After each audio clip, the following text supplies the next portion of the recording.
Nggih, boleh Ibu. Sudah Ibu. Oke.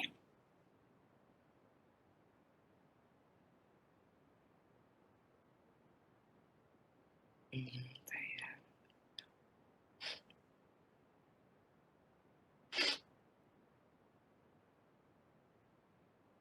PowerPoint-nya jelas.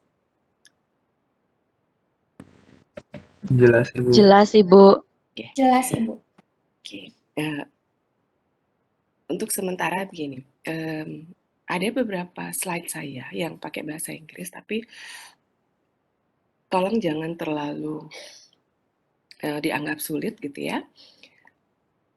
Karena ada beberapa term di imunologi yang saya terus terang, karena keterbatasan pengetahuan saya juga sih gitu ya, bukan salah kalian, karena saya juga terbatas bahasa saya, jadi saya nggak dapat padanan bahasa Indonesianya yang tepat gitu. Jadi ada beberapa term, ada beberapa istilah yang tetap saya pakai bahasa Inggris. Jadi mohon jangan marah kalau kalian merasa ini membuat kalian sulit gitu ya. Saya minta maaf sekali. Nanti ada beberapa slide yang saya tetap pakai bahasa Inggris dan bahkan ada satu topik yang all in English gitu karena saya takut mengubah artinya. Tapi nanti akan saya jelaskan, coba saya jelaskan dengan bahasa Indonesia, dengan bahasa yang nggak panjang dan tidak dengan term yang persis seperti itu gitu ya. Ini semata-mata karena keterbatasan pengetahuan saya, bukan salah kalian gitu ya. Jadi mohon maklumi saya, karena saya juga masih belajar. Oke, jadi hari ini karena harusnya ini kuliah kedua ya, tapi mohon maaf minggu lalu itu agak miss di jurusan sehingga masih banyak ada ujian akhir kelas kalian yang di waktu kuliah dan saya belum dapat jadwal gitu. Kuliah gitu ya. Oke, jadi hari ini kita akan belajar pengantar imunologi dulu. Ya. Apa sih yang nanti akan kita pelajari? Nah, jadi ini kan udah mulai bahasa Inggris. Seperti biasa di awal dengan saya kita akan belajar definisi dulu. Ada beberapa definisi yang sebaiknya kita sepakati supaya bahasa kita sama. Ya, yang pertama adalah sistem imun. Apa sih yang dimaksud dengan sistem imun? Tadi teman-teman mahasiswa sudah tulis di Jamboard gitu. Nanti kita akan belajar sistem pertahanan tubuh. Sistem imun itu adalah sistem pertahanan tubuh kita. Apa sih yang dimaksud dengan sistem imun ya? Dalam pembelajaran kita di semester ini, apa yang dimaksud dengan sistem imun itu adalah keseluruhan ya dari sel, jaringan, molekul. Walaupun nanti kita nggak akan bahas banyak tentang jaringan dan organ ya.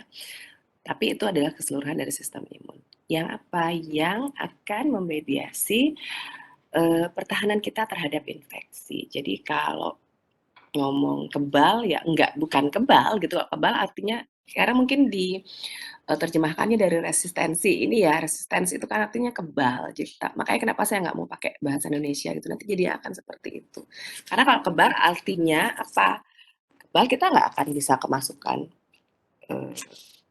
penyakit gitu ya kalau kebal. Artinya kan seperti itu. Jadi kalau penyakit masuk, kita nggak akan kenapa-napa, kan itu kebal. Sebenarnya bukan seperti itu sistemnya. Jadi bagaimana tubuh kita bertahan untuk sistemnya nggak terganggu gitu. Jadi kita tetap secara fisik akhirnya menjadi sehat. Gitu ya. Itu sebabnya kenapa saya nggak mau pakai kekebalan. Kemudian, karena ini pelajarannya imunologi, artinya kita mempelajari sistem imun itu. Jadi kita akan mempelajari imunologi apa yang akan kita pelajari sendiri, kita akan mempelajari struktur dan fungsi dari sistem-sistem imun itu. Kalau sel tentu kita nggak akan bisa belajar struktur kimianya gitu ya, karena dia sel ya sama untuk semua sel. Eukariota ya struktur selnya seperti itu, ada inti selnya, ada retikulum endoplasmanya gitu sama. Yang nanti akan kita pelajari strukturnya secara kimia mungkin adalah beberapa molekul, misalkan molekul MHC gitu ya, kemudian molekul antibody, kemudian fungsinya juga. Fungsinya di mana? Di dalam sistem imun kita. Bagaimana masing-masing sel dan molekul ini akan bekerja bersama-sama. Kalau saya paling suka menyebutnya adalah ketika kita bicara sistem imun, kita bicara satu orkestra besar yang terdiri dari berbagai alat musik dan dimainkan secara harmonis, gitu. Jadi kalau nggak harmonis, kita nggak akan bisa bertahan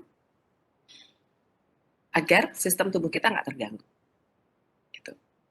Nah, kemudian definisi berikut, kalau saya terlalu cepat, bilang ya. Kalau terlalu lambat juga bilang, Bu, saya ngantuk, Ibu ngomongnya terlalu lambat gitu. Ya apa-apa. Nanti kita percepat. Tapi kalau terlalu cepat, nanti saya perlambat juga. Jadi tergantung kalian nih. Ya, anggap aja juga kita lagi konser, jadi harus selaras dan harmonis antara saya dan kalian, nggak dari saya aja, ya. Nah, kemudian ada immunity. Immunity kalau di bahasa Indonesia itu menjadi imunitas. Gitu. Apa sih yang dimaksud imunitas? Adalah ketahanan tubuh host. Host itu kalau kita sekarang belajarnya manusia, artinya host itu adalah kita, gitu manusia ya. Ketahanan tubuh manusia terhadap patogen dan efek-efek toksik yang disebabkan olehnya. Ya. Kenapa saya katakan ini patogen? Karena tidak semua bakteri yang masuk ke dalam tubuh kita dapat menyebabkan penyakit. Ya, jadi kita pilih yang patogen aja. Yang patogen itu artinya yang dapat menyebabkan penyakit. Kita sendiri di dalam tubuh kita sudah ada bakterinya gitu ya, yang kita sebut sebagai flora normal. Jadi nanti kalau ketika kita bicara imunitas artinya bagaimana? Seberapa tahannya kita terhadap efek-efek toksik yang disebabkan oleh patogen yang masuk. Ya, kemudian ada satu lagi nanti akan sering saya sebut itu adalah respon imun. Bagaimana respon imun tubuh kita? Gitu. Nah, apa sih yang kita nanti maksudkan dengan respon imun adalah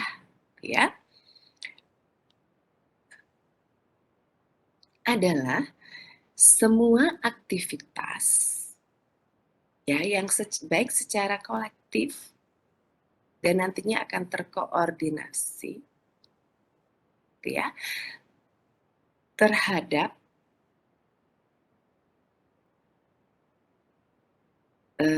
semua substansi asing yang masuk ke dalam tubuh kita.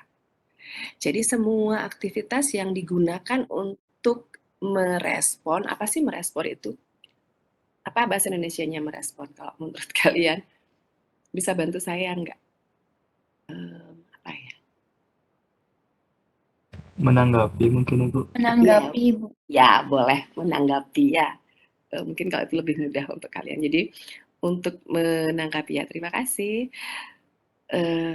Apapun senyawa-senyawa asing yang masuk ke dalam tubuh kita,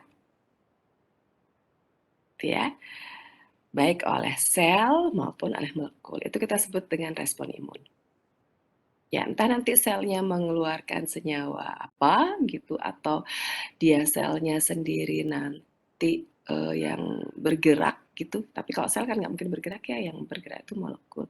Nanti molekulnya bergerak kemana untuk menanggapi tadi, itu kita sebut respon imun. Gitu. Ya, jadi nanti akan sangat banyak saya menyebut respon imun gitu di pertemuan-pertemuan berikutnya. Jadi saya harap kalian sudah paham dengan itu. Oh ini nih yang disebut dengan respon imun. Ya, oke ya. Nah,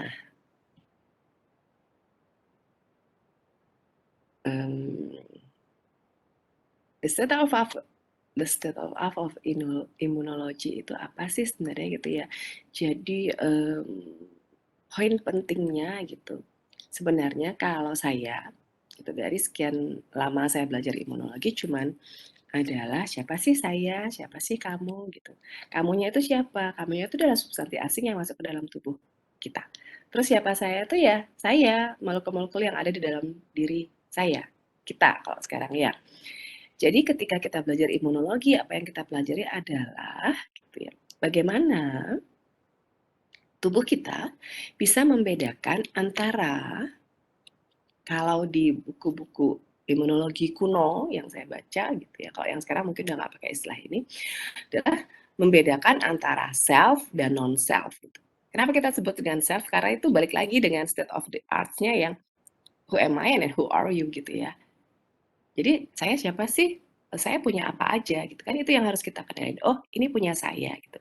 Jadi ketika punya saya, enggak harus saya tanggapi dengan sesuatu yang lain gitu ya, karena ini sistem tubuh saya sendiri.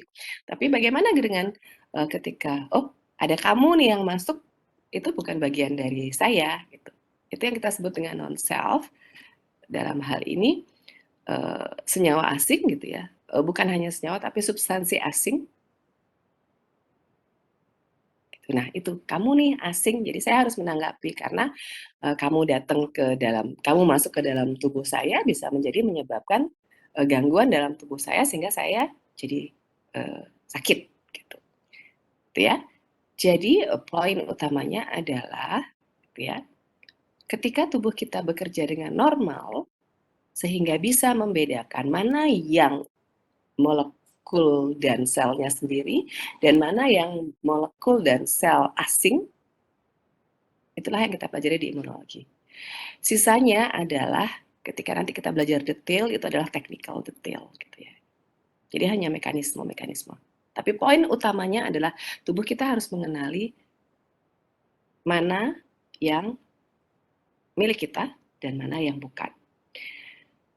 Abnormalitas akan terjadi ketika tubuh kita nggak bisa mengenali itu. Itu yang kalian kenal mungkin selama ini sebagai autoimunitas gitu ya. Penyakit-penyakit autoimun adalah gangguan ketika gitu, sistem imun itu nggak kenal lagi yang mana sel sendiri, yang mana sel asing, yang mana molekul sendiri, Nah, di saat itulah sudah terjadi abnormalitas. Saat itulah tubuh kita menjadi sakit oleh diri kita sendiri. Itu yang kita sebut dengan autoimun. Dan itu nanti pelajarannya nanti, ya. Mungkin nggak di sini, nanti kita belajarnya di sini, nanti akan disinggung-singgung sedikit aja. Gitu ya. Oke, sampai sana paham ya? Jadi jangan dianggap susah dulu, aduh ini belajar imunologi sama Bu Chandra bakal susah deh gitu. Jangan gitu dulu. Buka hatinya, buka pikirannya. Kita akan belajar yang sesederhana ini. Kenapa nanti akan jadi ribet? Karena kita bicara teknis. Apapun yang teknis pasti akan ribet gitu ya. Ya kan? Coba kalian bikin panitia. Apa yang bikin ribet adalah technical detailnya. Technical actionnya. Ketika kita bicara global, temanya loh ini, nanti kita bikin seminar ini, nanti pembicara ini, nanti seperti ini. Gampang gitu ya. Tapi ketika udah bicara teknik, ntar siapa yang jadi MC, siapa yang nyambut tamu gitu ya. Mulai ribet. Sama, di sini juga seperti itu. Tapi jangan dibuat ribet. Oke ya? Deal ya? Saya nggak suka yang ribet-ribet, saya mau hidup saya simple. Oke? Baik, Ibu. Baik, Ibu. Saya nggak mengintimidasi kalian loh. Kalau ada yang terasa mengintimidasi, saya minta maaf ya.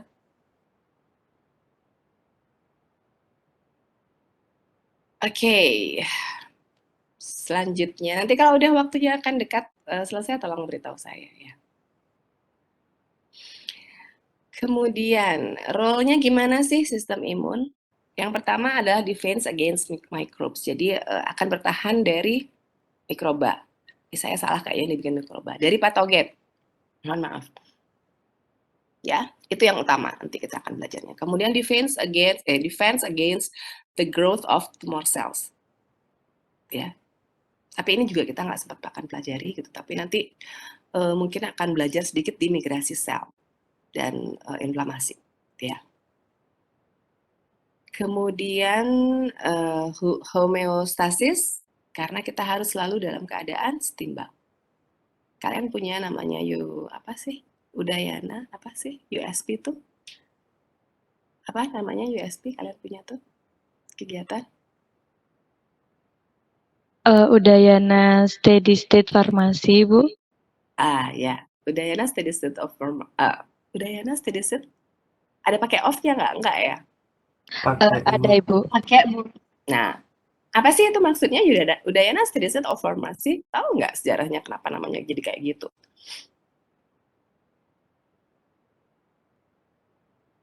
Terima lungsuran aja ya kalian warisan. Nggak pernah diceritakan, kenapa kok namanya kayak gitu? ini berkaitan dengan homeostasis, karena homeostasis itu adalah kondisi steady state juga, gitu. Steady state-nya dari tubuh kita, gitu ya. Semua mekanisme yang terjadi setelah sistem imun kita bekerja akan dibuat untuk dikembalikan kembali pada steady state kita yang istilahnya adalah homeostasis ya. Jadi sel-sel yang mati, sel-sel yang kalah perang, itulah istilahnya ya. Kemudian sel-sel yang udah abnormal karena ada virusnya, ada bakterinya, destruksi semua. Supaya apa? Tubuh kita kembali normal. Dan ketiga rule ini harus berjalan dengan baik. Itu belum dijawab tadi pertanyaan saya. Kenapa kok namanya Udayana Steady State of Pharmacy? Ada ceritanya loh itu.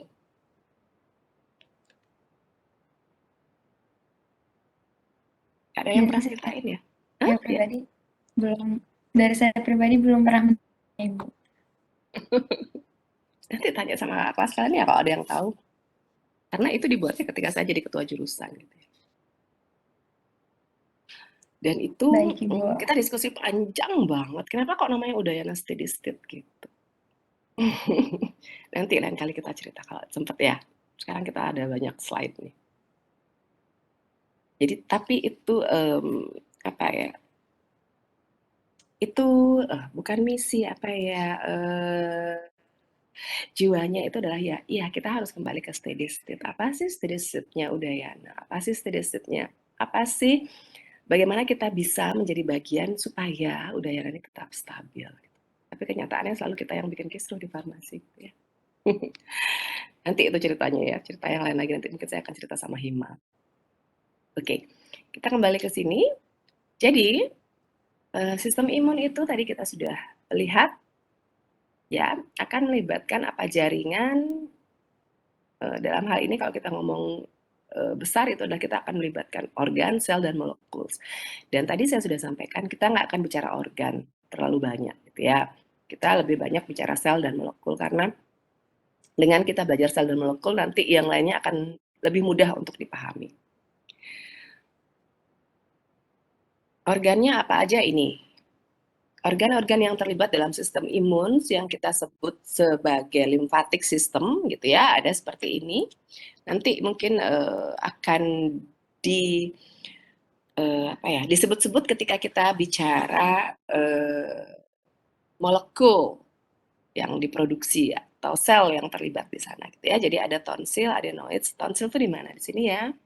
Yang kita kenal dengan istilah amandel gitu ya. Itu salah satu sistem organ kita yang pertama. Kemudian ada thymus, penghasil sel T, ada lymph nodes, ada spleen, Peyer's, appendix, lymphatic vessels, ada bone marrow. Gitu. Jadi ini organ-organ yang nanti yang selalu terlibat dalam sistem imun kita. Tapi kita nggak pelajari dengan detail nanti, gitu ya. Kemudian karena ini saya anggap kalian sudah belajar di fisiologi. Belajar nggak ini di fisiologi?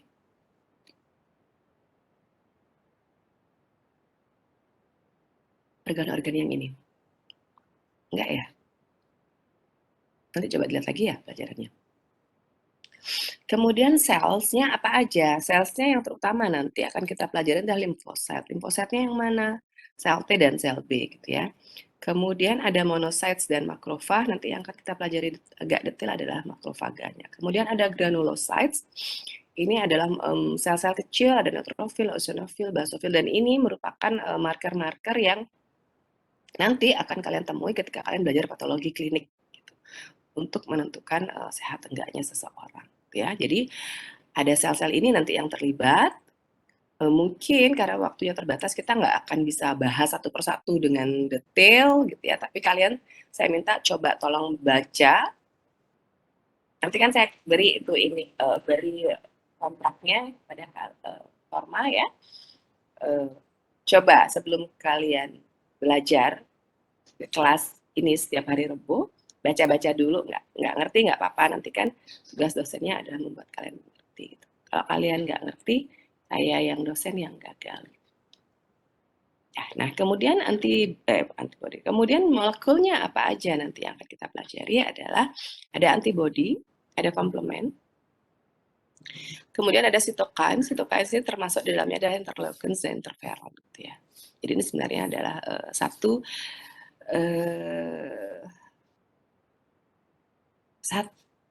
kesatuan yang nanti harus diterangkannya secara bersamaan, sitokin, interleukins dan interferon. Ya, jadi itu nanti yang akan kita pelajari. Nah,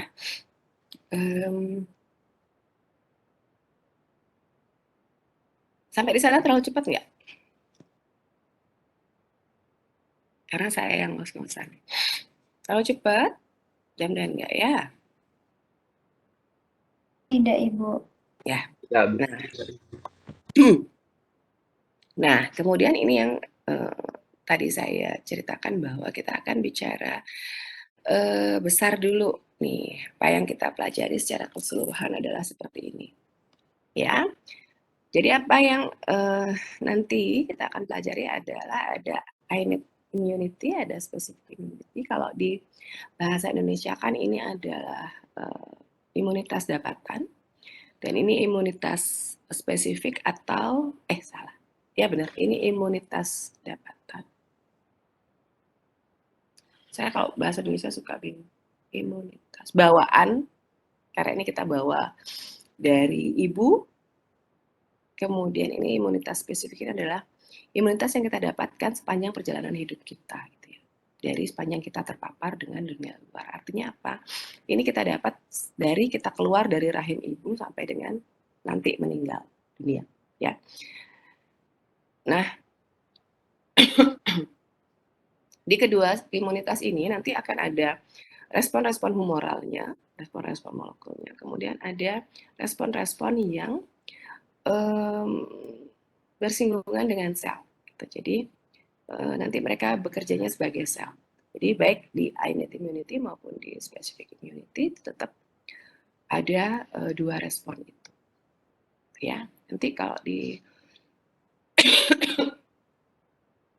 innate immunity kita akan kenal ada komplement, ada makrofaga, ada natural killer cell gitu ya. Kemudian kalau di specific immunity nanti kita akan kenal ada antibody, ada sel T2 itu yang besar ya. Jadi seperti ini. Dan kenapa saya katakan konser? Karena nanti walaupun nanti kami menjelaskannya dipisahkan, oh ini innate immunity, ini specific immunity begitu ya. Tetapi sesungguhnya di dalam tubuh kita mereka bekerjanya bersama-sama. Bersama-sama itu sebabnya kenapa saya katakan imunitas kita itu, sistem imun kita itu bekerja seperti konser. Yang satu dengan lainnya harus saling isi dengan mekanismenya masing-masing. Kalau saya banyak belajar tentang hidup di sini. Ya. Dari sini saya belajar kenapa kemudian kita nggak dalam satu komunitas kita nggak harus jadi manusia yang sama, nggak harus jadi manusia yang seragam, kemudian jadi takut berbeda gitu. Karena harmonisasi sistem tubuh kita sendiri aja gitu, kalau kalian mau pelajari dengan detail, nggak ada yang sama antar sel itu bekerjanya gitu. Nggak ada. Yang ada adalah mereka bekerja bersama-sama gitu. Ya, bekerja bersama-sama artinya apa? Masing-masing punya kespesifikannya sendiri untuk bekerja dan saling melengkapi satu dengan yang lainnya sehingga nanti pekerjaan mereka tuntas untuk mengeliminasi patogen. Gitu. Sampai di sana paham nggak kalian? Jadi jangan nanti nanti mungkin ada beberapa yang saya perbandingkan gitu ya mekanismenya hanya agar kalian paham di sini loh bedanya mereka gitu. Walaupun kelihatannya mirip, tapi tiap komponen dalam sistem imun itu punya spesifiknya sendiri untuk bekerja. Mereka nggak ada yang overlap. Gitu. Jadi apa yang kalau saya ini tarik pelajarannya di sini adalah ketika kita dalam satu komunitas nih, kita nggak bisa memaksa orang semuanya sama seperti kita. Sama itu dalam artian yang persis sama. Seperti kita misalkan nih saya minta kalian harus kalau menjelaskan tuh sama seperti cara saya menjelaskan ya nggak bisa kayak gitu.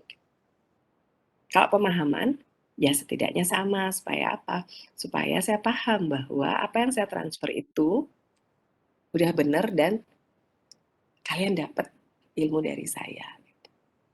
Walaupun mungkin nggak penuh, ya at least 99% lah kalian dapat semuanya dari saya. Gitu.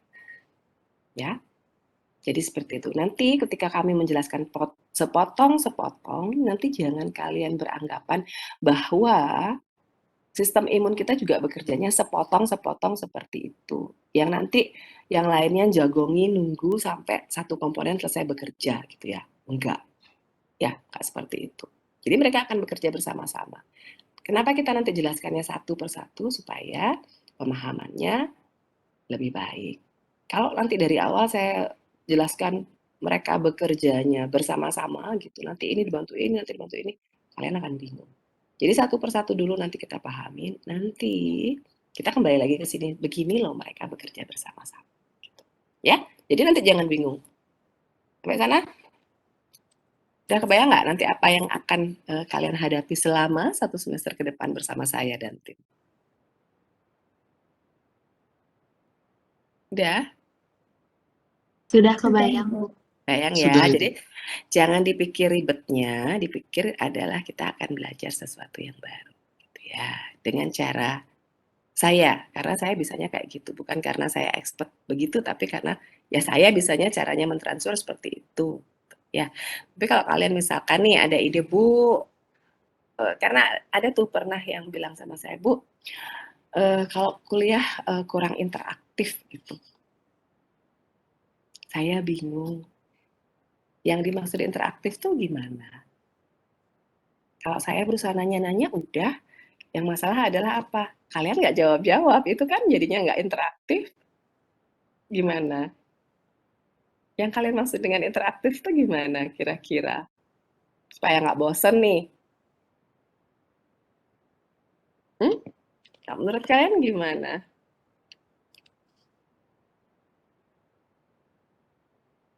Kok diem? Tuh kan, jadi nggak interaktif karena kalian diam. Saya aja yang bicara.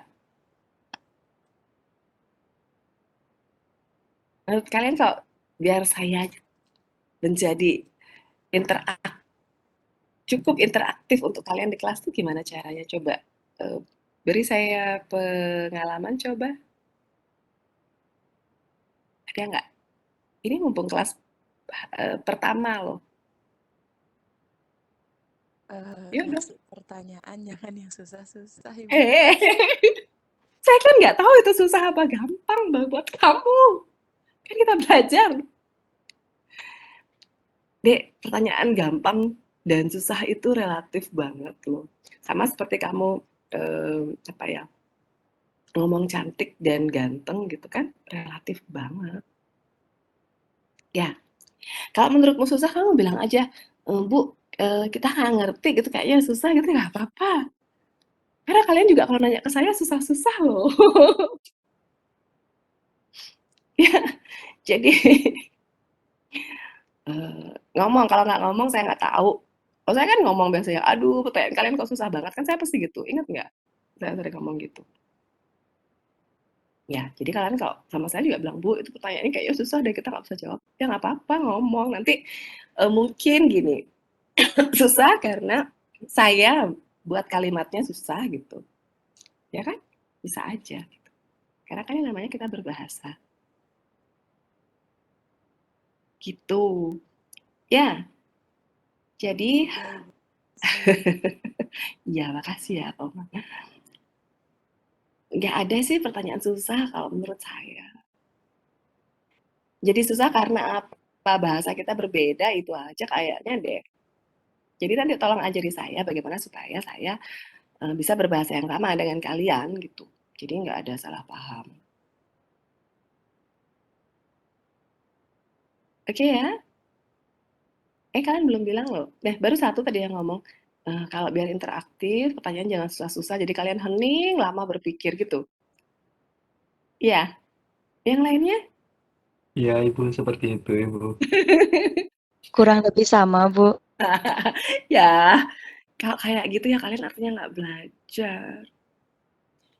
Challenge tuh kan akan nikmat ketika itu susah banget. Ada yang suka mendaki gunung nggak? Semakin terjal gunungnya, semakin asik kan gitu ketika sampai di puncak tuh rasanya wah gitu. Jadi pemenang gitu kan ya. Kalian nggak mau di-challenge. Nggak, dari saya nggak pernah susah-susah, bandingin sama dosen yang lain coba. Kan lebih susah yang lain. Ya nggak sih, saya bercanda. Saya susah-susah banget ya nanya ya? Enggak kan, ujian dari saya tuh kalian buktinya gede-gede dapatnya 90-90 gitu. Ayo. Ayo coba jujur sama saya. Hmm? Ya, saya yang paling susah-susah ngasih kuliah. Kasih pertanyaan. Hmm? Izin menjawab, Bu. Nggak usah izin, saya Kalau pernah menjawab. misalnya ya, kalau misalnya menurut saya bukan susah di pertanyaan, sama seperti yang Ibu bilang, tadi kan bahasa nya mungkin agak berbeda, jadi pemahaman kita tuh nangkapnya pertanyaannya susah kan. Terus pas kita mau nyari jawaban, kadang kurang tepat nyari kata kunci gitu misalnya di Google, atau misalnya kayak kita nggak nemu karena kebanyakan jurnal pakai bahasa Inggris atau gimana gitu, Bu. Ya, nah jadi kalian, kalau saya dulu waktu baru masuk farmasi itu udah dipesenin sama dosen saya. Kalian masuk farmasi siap-siap dengan bahasa Inggris. You don't need to speak fluently in English gitu ya, nggak perlu bicara lancar berbahasa Inggris. Yang penting kamu bisa baca dan ngerti bahasa Inggris gitu. Kenapa? Karena mau nggak mau gitu, ilmu farmasi itu kebanyakan textbook-nya itu masih bahasa Inggris gitu. Kita bukan kayak Jepang yang program pemerintahnya adalah ayo semua textbook diterjemahkan dalam bahasa ibu kita. Enggak. Masalahnya jadi saya mohon banget kalian sudah semester 4, udah separuh perjalanan di farmasi, jangan masih menganggap bahasa Inggris itu sulit. Saya yakin banget kalian tuh generasi milenial yang Instagramnya aja pakai bahasa Inggris captionnya gitu ya kan. Jadi English is not the problem anymore gitu kalau menurut saya gitu kan ya. Atau kalian mau pakai bahasa Korea, saya cari yang bahasa Korea. Gimana? Ya, nah ini aja nih, kan saya udah mohon maaf dari awal ya. Slide saya pasti in English gitu, karena sama tadi aja saya udah bingung tuh, I need an adaptive immune. Itu diterjemahin bahasa Indonesia tuh jadi apa ya gitu tuh, susah banget. Ada coba yang udah cuma buka Google, I need immunity itu diterjemahkannya kalau bahasa Indonesia tuh apa? Coba deh. Kalau ada yang banyak kuotanya dan kuat sinyalnya, mungkin sambil bisa googling. Sistem imun non spesifik, Ibu. Nah, kan jadinya non spesifik itu juga kan tidak menggambarkan I need gitu. Padahal sebenarnya bukan di non spesifiknya itu gitu poinnya gitu. Ini disebutnya natural. Saya lebih gampang menangkap ini natural. Kenapa? Karena kita bawa dari lahir. Itu saya pakai pegangan sekali supaya saya nggak bingung dengan adaptive immunity gitu. Oh, kalau I need artinya saya bawa dari lahir. Saya dapat dari ibu saya ketika ibu saya hamil. Gitu. Karena itulah terjemahannya itu agak sulit. Kalau misalnya kalau ini I need itu kan dari initiate ya, initiate itu kan yang awal. Yang awal ya awal tuh apa? Ya awal tuh dari kita lahir gitu. Dari kita terbentuk jadi manusia di janin di rahim ibu kan gitu ya. Makanya saya lebih gampang pakai I need ya. Jadi mohon maaf nanti saya terpaksa pakai I need supaya saya sendiri juga nggak bingung gitu nerangin. Ya. Jadi nah oke, terima kasih ya tadi yang sudah saya nggak sempat lihat namanya yang ngasih tahu saya. Terima kasih banyak ya udah ngasih saya jawaban gitu bahwa kalau di googling itu banyak bilangnya non spesifik. Nanti kita lihat bahwa yang kenapa sih kok disebutnya non spesifik itu nanti. Oke ya. Nah, sekarang ini bagaimana sih mekanisme I need dan adaptif itu? Ini seperti ini nih. Mereka tuh garisnya tipis banget gitu ya. Karena apa? Karena satu dengan yang lainnya itu akan saling mempengaruhi. Ini lihat ininya apa? Panahnya gitu ya. Enggak melulu bahwa adaptif itu nanti kerja belakangan tuh enggak. Yang membedakan kenapa nanti kita bedakan adalah yaitu tadi antara spesifisitasnya bekerja terhadap patogen yang masuk. Gitu. Di sini kita lihat apa saja yang termasuk yang dimasukkan gitu ya sebagai sistem imun innate. Ini ada komplement. Kemudian ada inflamasi, entah itu akut atau kronik. Itu nanti ada polimorfo nuklear. Kemudian ada interferon gitu ya.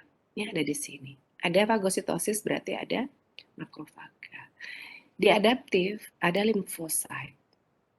Nah, ini bekerjanya gimana? Mereka bekerjanya saling melengkapi satu dengan yang lain. Itu sebabnya kita dibuatkan skim seperti ini.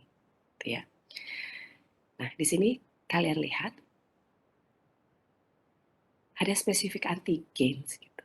Ini yang membedakan kenapa kemudian kita sebut ini sebagai adaptif.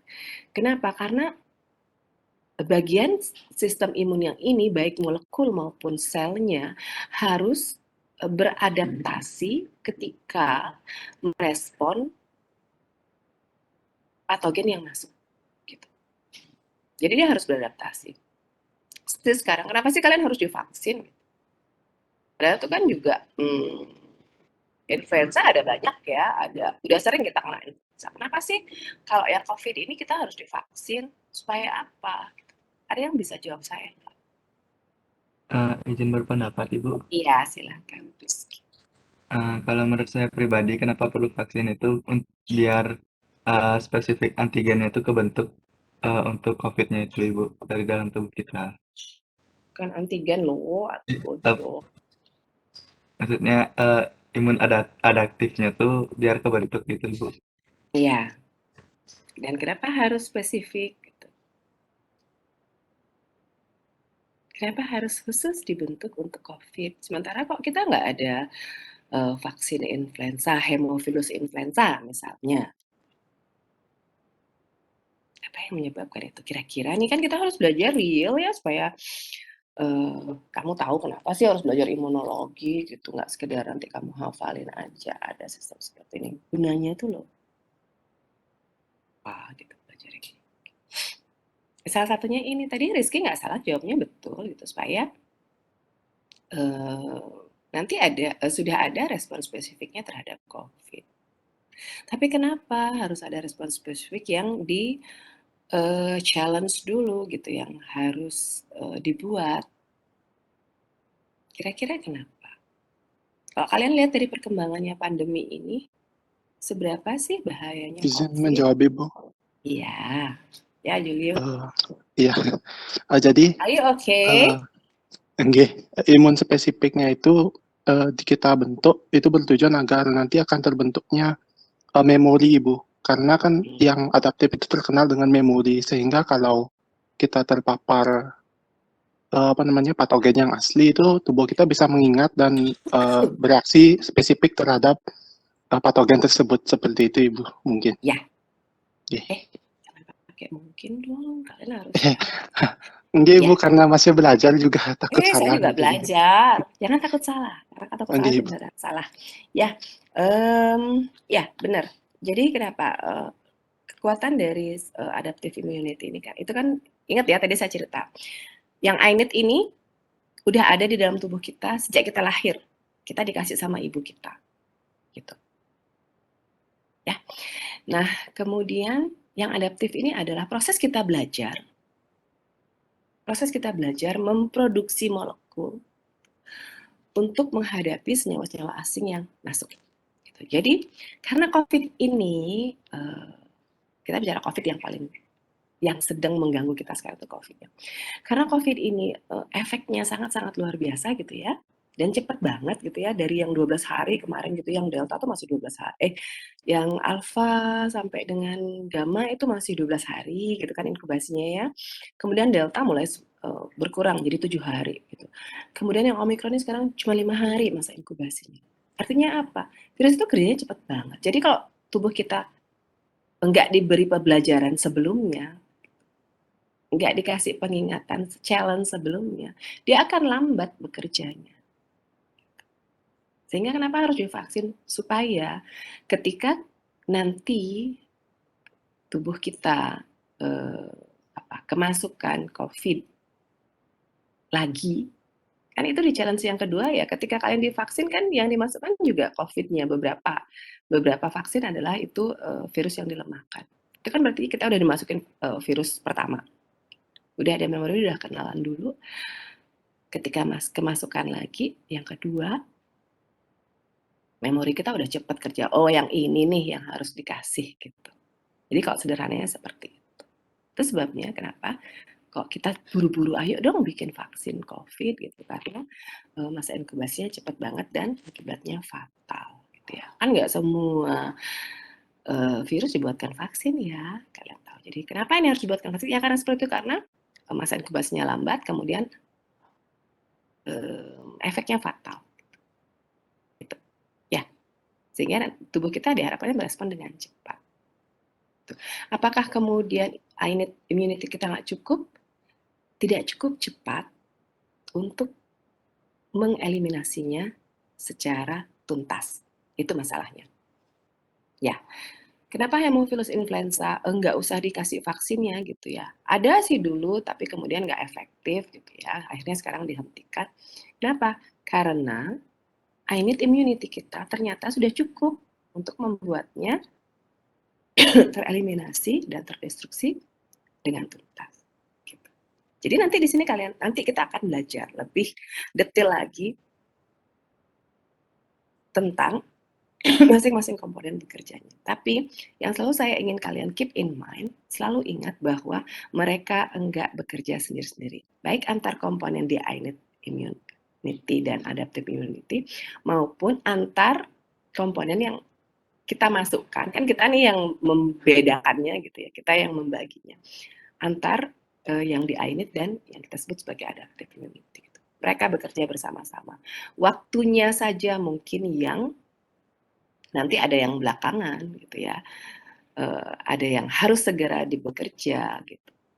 Tapi pada akhirnya mereka akan bekerja bersama-sama. Itu yang saya minta kalian selalu ingat. Dan selalu ingat juga bahwa ketika di sini kan kita gambarkannya satu sel ya. Yang terjadi dalam tubuh kita adalah tidak hanya satu sel seperti itu, nanti produksinya bisa berjuta-juta sel, berjuta-juta molekul. Itu yang kalian harus ingat ya. Waktu di parasitologi kita sudah belajar bahwa apa yang menyebabkan kita sakit adalah jumlah. Gitu ya, bagaimana mereka bermultiplikasi lebih cepat dibandingkan sel imun kita bermultiplikasi. Begitu kan ya? Jadi kan sekarang ini kalau kita mau nggak sakit, mau sehat, ya kita harus lebih cepat nih melipat gandakan sistem imun kita, gitu ya, baik sel maupun molekulnya. Ya, gitu. Balik lagi kemudian apalagi di hulunya adalah ya kalau sakit harus makan yang banyak, cukup istirahat gitu. Karena tidak ada yang bisa membantu kita untuk membuat sel lebih banyak selain asupan nutrisi. Itu sederhana kan ya? Tuhan tuh loh sebenarnya membuat tubuh kita begitu kompleks, tapi dengan pemahaman yang sesederhana itu. Yang penting adalah apa? Kita mau melakukannya. Banyak dari kita, gak cuma kalian, mungkin saya pun ketika sakit, aduh lidahnya pahit, gak pengen makan, terus gak mau makan. Padahal apa yang terjadi ketika kita gak mau makan? Tambah lama sembuhnya. Kenapa? Karena gak ada energi untuk membentuk sel baru dan membentuk molekul baru. Itu yang harus kalian ingat. Nah sekarang, udah tahu seperti itu nih, kalian anak farmasi kan ya? Kalau sakit, paksa dirinya makan. Istirahat. Karena kalau dipakai aktivitas artinya apa? Asupan yang dimasukkan dipakai energinya untuk beraktivitas, bukan untuk membentuk sel baru. Gitu. Ya, makanya kenapa nasihat untuk makan yang banyak, istirahat yang cukup ketika kita terkena virus, itu adalah filsafat sederhana dari nenek moyang kita yang memang seperti itulah. Gitu. Kita harus menjaga tubuh kita. Gitu. Ya? Oke. Saya jadi ngalor ngidul. Kalian jangan marah loh kalau saya ngalor ngidul ya, tapi ya emang pembelajarannya seperti itu supaya kalian paham. Nah, ini gambarannya bagaimana Tuhan sudah ciptakan organ-organ sistem imun kita itu ada sepanjang tubuh kita. Lihat nih. Dari rongga kepala, dari tenggorok, kemudian di dekat jantung gitu ya, di masing-masing tangan, kemudian di saluran cerna, di bone marrow, kemudian di kaki, gitu kan lymphatic vessel ada di mana. Jadi kalian harus tahu bahwa sebenarnya Tuhan sudah siapkan kita untuk menjadi manusia-manusia tangguh. Tuhan sudah siapkan organ-organ kita dengan lengkap untuk bisa bertahan dari patogen yang masuk ke dalam tubuh kita. Tugas kita adalah menjaganya untuk bisa bekerja dengan baik. Gitu. Ya. Jadi kalian bisa lihat ini. Jadi kalau nanti virusnya masuk lewat hidung, ada tonsil dan adenoid sini. Kalau virusnya masuk dari rongga mulut, masih tetap ada juga tonsil, ada lymph node-nya di sini, nodus limfanya, ada lymphatic vessel-nya juga nanti di sini yang membantu gitu kan ya. Jadi kalau dia udah bisa masuk-masuk lagi, udah ada timus nih yang bantu. Kemudian kalau ada luka di tangan, ada nodus limfa di masing-masing ketiak kalian gitu kan ya. Kemudian kalau dia masuk saluran cerna, ada spleen di sini yang udah bisa menangkal itu. Nah, kalau sampai kemudian ini rusak, organ-organ ini rusak, nah itu artinya kita tidak dapat menjaga berkat Tuhan pada kita. Jadi mulai sekarang coba belajar kalian untuk berterima kasih pada tubuh kalian. Minta maaf kalau kalian sudah mempekerjakannya dengan semena-mena, mengajaknya begadang sampai jam 2 pagi, makan nggak baik, minta maaf dan tubuh kalian. Karena kalau nggak ada tubuh kalian, sepintar apapun kalian akan percuma.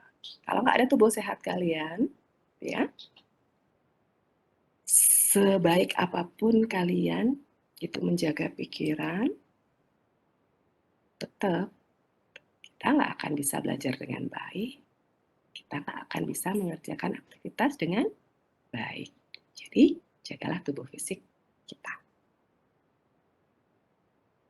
Ya, oke. Ini sebenarnya ada animasinya. Ini saya terlalu banyak ngobrol kayaknya deh. Nanti aja ya kita. Nanti ingatkan saya kalau kalian lupa waktu itu cerita gambaran tubuh itu belum dijelasin. Nanti sambil jalan ya. Nah, sekarang saya ingin kita punya pemahaman sama lagi nih tentang sistem imun kita yang kita bedakan. Kita nih manusia yang bedakan jadi sistem imunitas bawaan. Oh ini pakainya bawaan. Kemudian imunitas adaptasi. Kenapa kita sebut bawaan? Saya lebih gampang dapat pakainya bawaan ya karena kita bawa dari lahir. Nah, ini. Tadi kenapa, siapa tadi yang beritahu saya, Bu, kalau di googling kalau imunitas, innate immunity itu pakainya non-spesifik, imunitas non-spesifik gitu ya. Ya, kenapa? Karena responnya non-spesifik. Artinya non-spesifik apa? Artinya bukan kemudian semua sel itu respon dengan langsung direspon gitu, enggak. Respon non-spesifik itu artinya apa? Mekanisme responsnya itu selalu sama. Gitu. Jadi mau yang masuk itu virus, mau yang masuk itu bakteri, mau yang masuk itu parasit gitu ya, responnya sama. Ya udah kayak gitu dia kerjanya gitu. Kalian pernah punya temen nggak yang gini? Entah dia ketemu orang baru, entah ketemu teman lama, ketika ketemu responnya selalu sama, apa kabar, baik gitu. Sehingga orang tuh jadi merasa, oh nggak ada istimewanya nih saya buat dia. Di sini sama. Jadi mekanisme responnya yang sama untuk semua senyawa asing yang masuk ke dalam tubuh kita. Itu sistem imun bawaan, innate immunity. Kemudian apalagi yang menjadi cirinya adalah responnya maksimal segera. Jadi begitu masuk langsung merespon. Itu sebabnya nggak perlu spesifik. Pokoknya tahu ini non-self, langsung direspons. Gitu. Ya. Nah, kalau komponennya ini kan sama ya. Komponennya sel mediated dan humoral tadi kita sudah bicarakan. Kemudian tidak ada memori. Nah, ini juga mungkin saya harus update gitu. Beberapa artikel sempat saya baca bahwa sebenarnya mereka ada memorinya, tapi Saya nggak banyak dapatkan itu karena beberapa artikel, jadi saya nggak berani mengubah dogma lama yang mengatakan ini tidak ada memori ya. Sebenarnya mulai ada penelitian yang melihat bahwa oh ternyata sistem imun bawaan itu sel-selnya juga punya memori, tapi belum banyak. Jadi tetap aja kita masih coba kita pakai cirinya adalah tidak ada memori, tapi ini incidental ya. pada hal-hal tertentu dia masih tidak ada memori. Nah, kemudian sistem imun bawaan ini terdapat pada hampir semua makhluk hidup. Ya, jadi semua hewan itu punya sistem imun bawaan. Nah, bagaimana dengan imunitas adaptif? Adaptive immunity. Tadi kita udah diskusi sedikit gitu, langsung ke COVID. Responnya spesifik terhadap antigennya.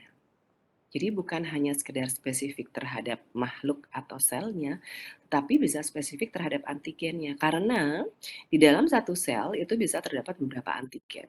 Ada beberapa senyawa toksik yang berbeda. Gitu. Jadi imunitas adaptif ini bisa merespon terhadap hal-hal yang spesifik tersebut. Gitu.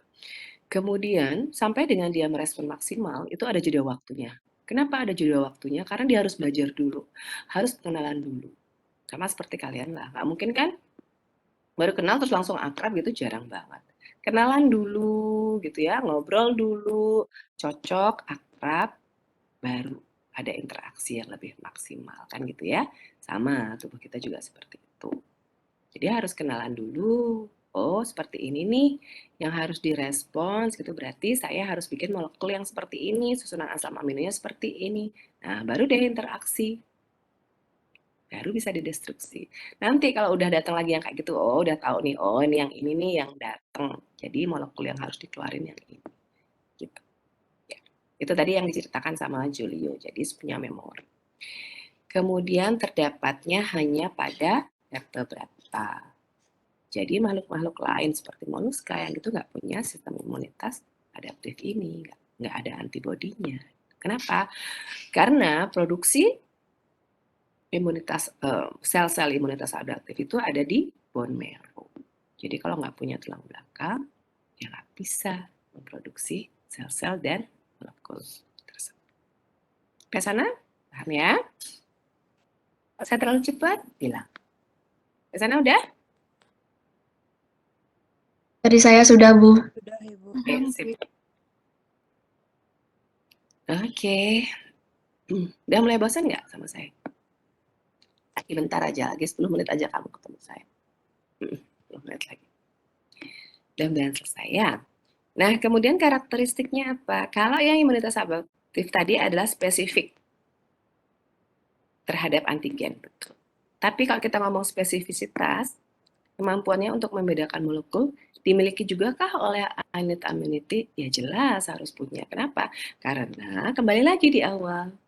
Karena sistem imun ini harus bisa membedakan antara molekul dirinya sendiri dengan molekul asing. Jadi dia harus spesifik ya. Kalau dia nggak bisa kenalin, nanti semua sel dianggap asing gitu ya. Nggak bisa kayak gitu, dia harus spesifik. Kemudian punya kemampuan untuk beradaptasi. Itu baik sistem imun innate maupun adaptif punya kemampuan. Mereka mampu beradaptasi. Kemudian, nah ini pembedaan molekul asing ini sebenarnya hampir sama dengan spesifisitas. Kemudian memori, ini dia punya kemampuan untuk mengingat gitu, molekul-molekul asing yang pernah terpaparkan pada dirinya. Jadi 4 ini merupakan kita bisa pakai pegangan untuk kita bisa belajar lebih detail tentang respon imun. Jadi kalau suara saya terlalu pelan bilang ya, atau misalkan putus-putus gitu bilang. Oke. Nah tadi ada satu item yang menyatakan kalau respon maksimal dari innate immunity itu segera gitu ya, segera setelah terpapar. Di sini kita lihatnya. Kenapa dia bilang segera? Karena in hours gitu ya. Dalam 12 jam itu semuanya sudah maksimal pasti responnya innate immunity. Tapi bagaimana dengan adaptif? Bisa dalam hitungan hari gitu. Ada yang udah vaksin booster nggak? Vaksin ketiga nggak? Belum, Ibu. Oh belum, ya nggak apa-apa. Belum Ibu. Oh ini Angga udah katanya. Gimana rasanya? Lebih meriah daripada vaksin 1 dan 2. Langsung hari itu juga apa besoknya? Kalau saya besoknya, tapi kalau kakak saya tuh malamnya, kan dia vaksin pagi malam. Oke. Vaksinnya pagi, malamnya udah terasa. Tapi kalau vaksinnya siang, besoknya biasanya gitu. Karena ini nih, gitu. Jadi untuk respon maksimal gitu, dia perlu waktu gitu kalau adaptive immunity. Gitu. Ya saya pun juga setelah vaksin ketiga, siang itu, karena saya vaksinnya agak siang, mungkin jam 10-an. Jam 10-an deh itu. Siang tuh saya masih bisa rapat, direktorat santai. Malam saya masih bisa online, Webex-an gitu dengan anak S2. Dan nyiapkan, waktu itu saya ada ngundang di coding gitu, saya masih bisa diskusi. Besoknya saya rapat, itu udah mulai agak meriang, gitu. Udah kepalanya sakit, gitu. Terus tempat disuntiknya udah pegel, gitu. Nah itu udah mulai terasa responnya. Dan lebih dahsyat responnya. Jadi saya tahu, oh tubuh saya sedang bekerja ini merespon. Ya, jadi ketika ada hal-hal seperti itu jangan kemudian kamu mengeluh dengan waduh kok sakit, enggak, harus bersyukur ya Tuhan, terima kasih tubuh saya merespon dengan baik kan gitu artinya ya. Artinya tubuhmu sedang mempersiapkan dirinya untuk mulai beradaptasi dengan senyawa asing yang masuk untuk menyimpan memorinya gitu. Jadi harus tetap berterima kasih. Ingat itu. Nanti sore mandi mulai bilang sama tubuhnya, tubuhku makasih banyak ya gitu. Maaf ya, terima kasih banyak udah menjaga aku gitu, bisa tetap beraktivitas, minta maaf, aku sudah sering semena-mena gitu. Nanti kayaknya agak maaf, iya. boleh saya bertanya, Ibu? Iya, silahkan. Mudah-mudahan saya bisa jawab ya. Sekarang saya yang bilang sama kamu, jangan susah-susah nanyanya. Saya ingin bertanya tentang innate immunity itu, Bu. Kan Ibu tadi mengatakan kalau semuanya bisa membedakan antara self dan non-self.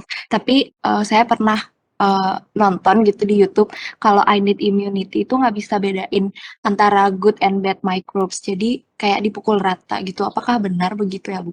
Iya, tapi kan dia biarpun good and bad microbe, dia sama-sama senyawa asing. Itu maksudnya. Jadi Iya, Bu. paham. Iya. Pembedaannya Paham, gini, pembedaannya non-spesifik itu adalah dia bisa membedakan self dan non-self. Entah itu non-self-nya apa ya dia nggak peduli gitu, nggak bisa dia bedakan. Yang bisa membedakannya nanti adalah si specific immunity, gitu. Paham ya?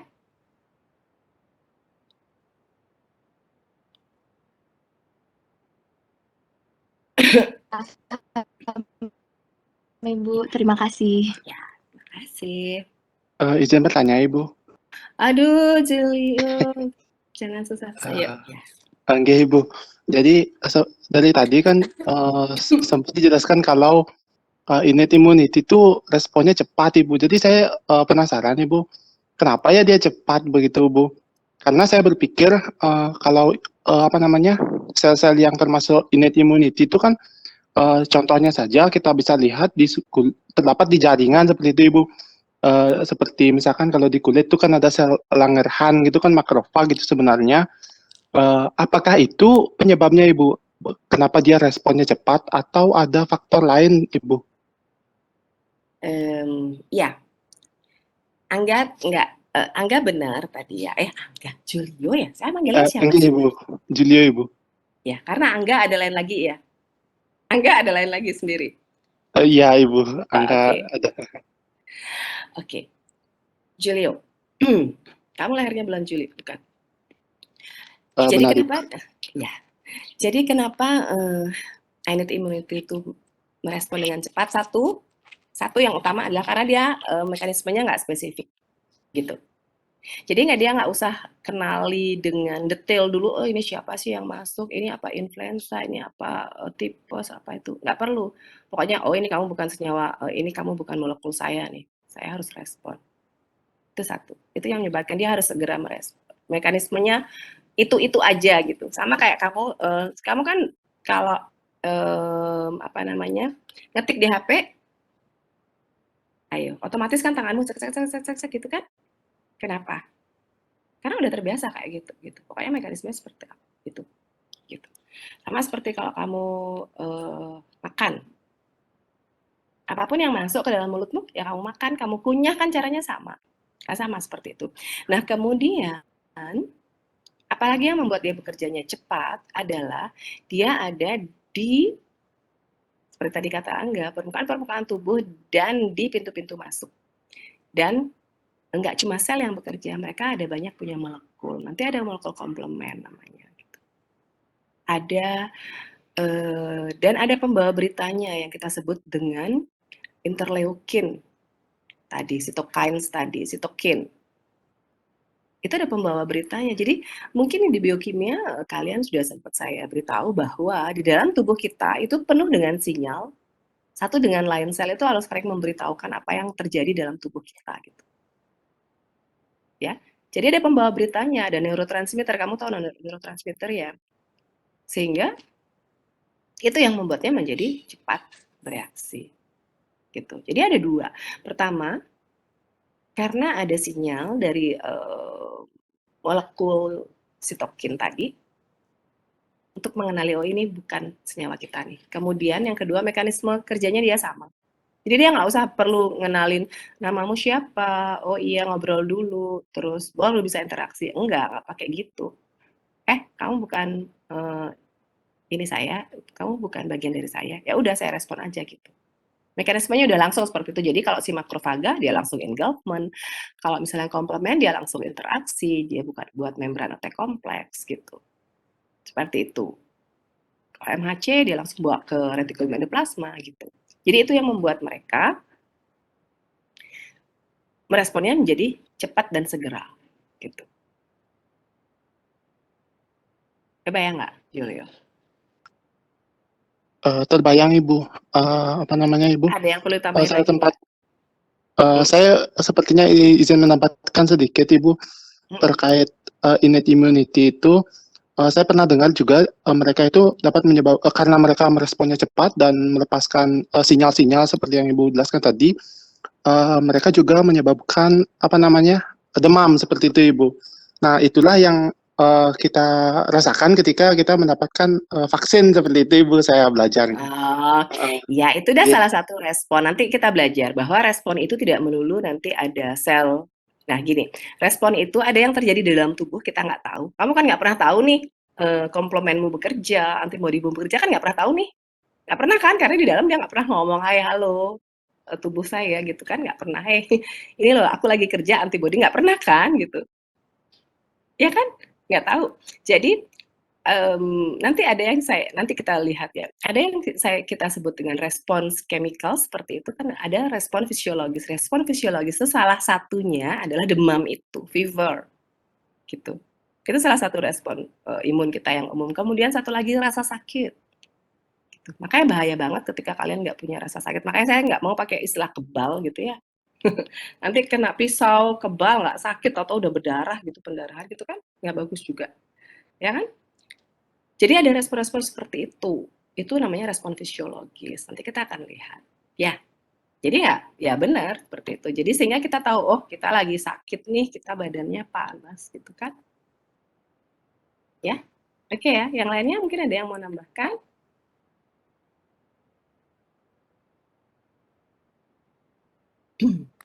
Ada? Udah ya, dulu ya. Boleh saya lanjutkan ya? Oke. Boleh Ibu, terima kasih Ibu. Ya, terima kasih Julio. Jadi komponen innate immunity itu apa? Ini yang tadi kita baru aja ngobrol. Ada physical and chemical barriers gitu, ada phagocytic barriers, ada inflammatory barriers, ada cytokine gitu. Jadi komponen innate immunity itu ada seperti itu. Apa aja sih itu gitu ya? Sorry, salah. Ntar. Oke, saya minta maaf. Nah, physical and chemical barriers ini salah satunya adalah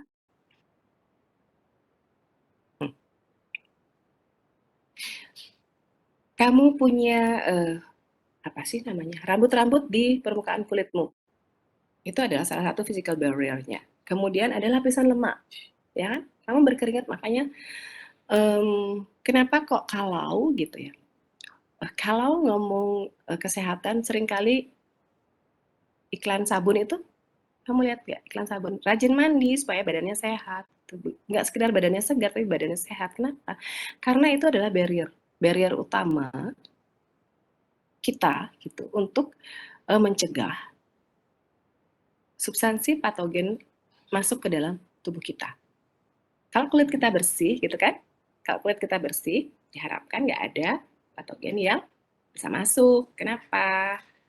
Karena dia nggak bisa nempel gitu kan. Tapi kalau kita keringetan itu kan ada lemaknya. Nah, harus diingat bahwa bakteri-bakteri itu sangat suka di tempat yang lembab seperti itu.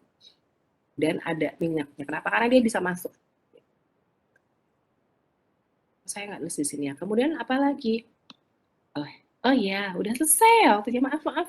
Ya, ini satu lagi aja. Jadi hal-hal seperti itu kemudian demam, itu chemical barriers-nya itulah demam, rasa sakit, inflamasi juga, bengkak gitu. Jadi kita tahu ada infeksi di sana gitu. Kemudian fagositik kalian sudah tahu, makrofaga tadi yang diceritakan oleh Julio, kemudian ada sitokain sebagai pembawa sinyalnya gitu ya. Oke. Nah, kemudian kalau respon, aduh, ini kenapa sih udah nunggu di lobi? Sebentar ya. Nah, kemudian kalau respon imunitas adaptif apa? Ini ada humoralnya itu antibody, ada T limfosit. Jadi sebenarnya respon imun adaptif itu sedikit kita belajarnya. Oke, itu aja dari saya hari ini. Semoga dapat insight baru. Jadi minggu depan kita udah bisa belajar dari perahu yang sama. Gitu ya. Ini satu aja pesan saya terakhir, jangan menilai sesuatu dari balik jendela, jangan langsung percaya apa yang dikatakan guru termasuk saya gitu ya. Telaah dan analisis dengan logika dan intuisi. Jadi banyaklah membaca karena kebenaran telak hanya milik. Maka rendah hatilah untuk selalu belajar dari siapa. Makanya kenapa saya bilang ayo kita belajar bersama, karena saya pun dalam proses belajar. Oke, itu aja dari saya hari ini. Selamat siang semuanya.